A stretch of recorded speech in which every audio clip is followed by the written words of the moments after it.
showing we don't need roads. Mr. Rodriguez, I tell you every single time we chat, man, you were one of the directors who made me fall in love with movies. So seriously, thank you for taking the time, dude. Appreciate that. Thanks. All right, man. Last time you and I spoke, we were in New Zealand. So that was one of the greatest experiences Oh, of my life, man. That was I awesome. had to dress up in the suit and do all Yes. Oh my God, it was awesome. I'm going to jump into this. So, as a fan of your career all the way since the days of El Mariachi, it's pretty amazing to see sort of you just behind the camera for these really massive projects like this film and Alita and even Star Wars. But rather than focus on how much has changed, I really want to know how much hasn't. What is a skill, a style, a filmmaking preference that you picked up on El Mariachi that you still use today on a movie as big as this? Man, this was full mariachi production because every time there was a COVID shutdown, we had three. We kept losing. I had to cut something because you'd spend money to start the movie and then it would get shut down. We'd move it to another city. We'd start it up there. It'd shut down again. Every time you lose that money, you have to take something away. And I didn't want to really take anything away, but we had to just cut days. So instead of it filming 55 days like originally, it turned into 34 days. But they weren't 12 to 14-hour days like normal because it was COVID. So it was 10-hour days. And when you change locations several times, that's more like a 24-day schedule. So I thought, it's going to make the movie better if I take the mariachi approach. Even my crew was like, are you sure we can just have pipes and a sign and a golf cart? And I go, yeah, because it'll make the hypnotics feel that much stronger. It's just like ridiculous. But they just thought, we can't get away with this. They go, we are, watch. But I was so glad I had Ben too, because Ben was from the Roaring '90s also. Said, Ben, it's going to be like the '90s, man. We're going to have to shoot from the hip fast in 34 days. He was like, yeah, I'm standing around sets a lot now. I don't think people shot like that anymore. Well, so we have to. We're gonna, Holy hell. It was doing it like that. I knew, it was gonna lend an energy to it that was gonna give it like, I wanted to make a Hitchcock movie. That's what Hitchcock did. There was a point where he was tired of the bloated budgets and the big schedules. And he said, I'm going to go take my TV crew and shoot a film in black and white. It's Psycho, and shoot it fast. And that was one of his biggest hits. So I thought, well, got to just bootstrap it like the old days. It was meant to be a bigger budget movie, but at the end of the day, it's not. But the idea is big. So my trick was always, even when you have a small, medium-sized budget, come up with a big idea. So even if the budget shrinks, the idea is still big. Don't come up with a small idea for a small budget or small or medium idea for medium budget. Get a big idea. Like kids are spies. All you have to do is put sunglasses on a kid, man, you're done. You're done. You can make that thing for $5. You know? Dude, necessity is the mother of invention, man. I love that. Okay, so I want to flip the script, actually. So obviously, one of the biggest changes you've experienced as a filmmaker is over the years, you've gotten bigger budgets and the technology has improved. Are there any moments from your early work that you wish you had the kind of budget or technology that you have now? Anything that you'd love to see just what a particular moment would look like if you'd had sort of today's money and technology? Yeah, I mean, just about any movie that I did, like in the '90s, early 2000s, visual effects was just going to get better and better.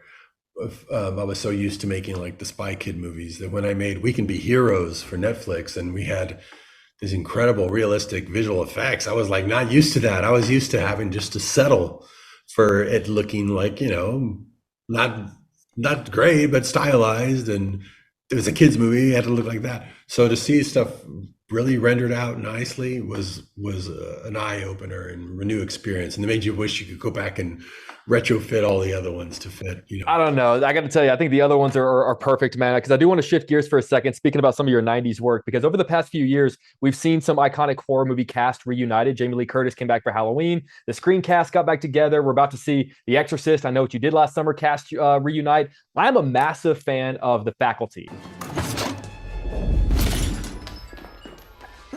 Fuck down for long. Is there any chance that we could ever see that cast back together? Is there ever any kind of a story that would bring those guys back together? It could be. I can't tell you what we're working on, but there could be. Was the implication that you're working on something? We've been trying to do that for a while. So yeah, we're hoping we can do that someday. Yeah, definitely. Oh my God. All right. That's fantastic. One night is all that stands between them and freedom. This is my kind of place. But it's going to be one hell of a night. I am going to tell you From Dusk Till Dawn is one of my favorite movies of all time. And there's this thing that I love to do, which is watch it with someone who has no idea what it's about. And then out of the corner of my eye, watch their reaction the moment that the strippers turn into vampires.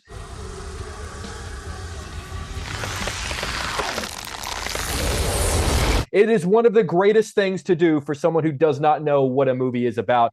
They look at their drink and go like, yeah, where they're sitting there, and then they look at you and they go, "What the hell have you put on?" I'm sure you've had that experience before. So I have to ask you, what is your favorite experience of watching someone realize what From Dusk Till Dawn is actually about? I got to see that at the very first test screening. You know, people were just, there hadn't been a trailer yet, so you didn't know that it switched. They didn't know that there was vampires. In fact, we did we pulled a group together to get, comments from them to see what they thought. And people were talked about who they liked. And then everyone was ignoring the elephant in the room till one guy finally just said, "This movie is all wrong. They never mentioned vampires the whole first part of the movie." I don't want to hear anything about I don't believe in vampires. Because I don't fucking believe in vampires. But I believe in my own two eyes. And what I saw is fucking vampires. And what do you say? You're like, he's right. It's wrong, but that's kind of why we wanted to make it, because it was just really funny. And it was a very odd reason why that happened. The original filmmakers who gave Quentin the job, they wanted to do, I'll give you extra time for this. They wanted to do a showcase for their visual effects, their makeup effects. So they said, write us a script about these guys who end up in Mexico in a bar that's a vampire bar. Quentin loved the characters so much, he delayed them going to Mexico till half the script. I'm going to ask you one question, and all I want is a yes or no answer. Do you want to live through this? Yes. They were supposed to get there the first act, or probably within the first 10 minutes. But he kept going and going and going, so then they couldn't even sell the script because people would go, "This movie's all wrong. It's like two movies in one. You turn the page and suddenly it's a vampire movie." So Quentin was just satisfying his itch of getting a Desperate Hours movie done. But then after Pulp Fiction, people would make anything he made. So then he said, "We got to go make this movie now because this may be the only chance we got." So we went and we made it, and we made it true to his original script, which was, don't tell anybody. It's just flip the page and suddenly it's a vampire movie. Oh my God. I think one of the greatest edits that you did yourself is when George Clooney says, "Everybody be cool, you," and then you edit and it goes in close and it goes, "Be cool. Everybody be cool. You be cool." Like, that is one of the single greatest edits in movie history, dude. I love it. Part of it is, he was coming off TV. No one was offering him movie roles because he was like on ER. He was a pediatrician, and I needed to sell that he was a badass. So I shot everything from a sitting position, looking up at him with a long lens so that he would just look like the man, like the audience is just looking up at him. And I always put a tape mark inside the matte box so that he would be looking almost right at the audience.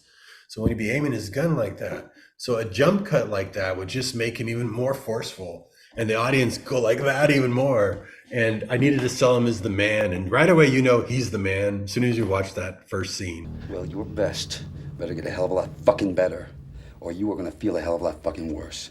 Dude, you're a rock star at it. If you can't tell, man, I'm a massive fan. I grew up with your work on VHS. Like, that was one of the things that made me fall in love with movies. So I always appreciate anytime that I get the chance to chat with you. It's a huge deal for me, man. So I really appreciate you taking. Thank you for the extra time. Thanks, Jake. Hey, man, good to see you guys.